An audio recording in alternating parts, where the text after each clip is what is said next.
24 साल का कोई नौजवान जिसे अभी अभी पहली जॉब मिली है। सैलरी ठीक ठाक है, मान लीजिए 6 लाख रुपए सालाना का सीटीसी है। फिर एक रात बस यूं ही मन में आता है कि चलो बेंगलुरु या मुंबई में 1 BHK का रेट देखते हैं, और कीमत देखकर होश उड़ जाते हैं। एक बेसिक 1 BHK भी करीब 7.5 लाख का।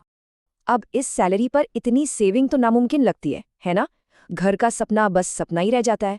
दिक्कत यही है, सैलरी जिस स्पीड से बढ़ रही है, महंगाई उससे 2 गुने स्पीड से भाग रही है। देखिए, सिर्फ 10 साल में ही बड़े शहरों में प्रॉपर्टी के दाम डबल से भी ज्यादा हो गए हैं। और जेनजी यूपीआई पर देश के एवरेज से 110% ज्यादा बार पैसा खर्च कर रही है। पहले कैश निकालने गिनने में एक सोच आती थी, अब यूपीआई से टैप टैप पैसा गया, सोचने का वो पल ही खत्म। पहले होती थी शर्मा जी के बेटे से तुलना, अब तो पूरी सोशल मीडिया फीड ही शर्मा जी का बेटा है। जब 14 साल के बच्चे करोड़ों कमाते दिखें तो लगता है कि बस हम ही पीछे रह गए हैं। तो इसका रिएक्शन क्या होता है? एक तरफ तो डिसिप्लिन, दूसरी तरफ डेस्परेट जुआ।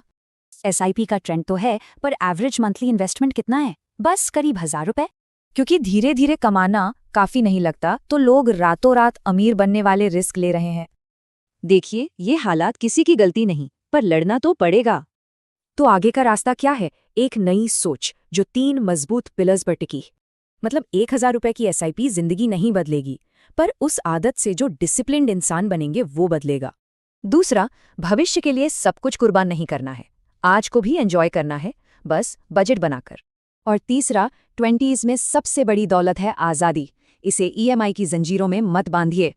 तो कहानी को बदलना होगा, कुछ नहीं होगा से सब कुछ स्मार्ट तरीके से होगा वाली सोच पर आना होगा। आइए समझते हैं कि आज की पीढ़ी को सेविंग करना एक बेकार का खेल क्यों लगता है। इसकी जड़ एक सीधी सी सोच है कि फाइनेंशियली फ्यूचर तो अपनी पहुंच से बाहर ही है। तो जब फ्यूचर ही हाथ नहीं आना, तो आज में ही जी लो। ये सोच एक तरह का डिफेंस बन जाती है। एक कहानी देखते हैं।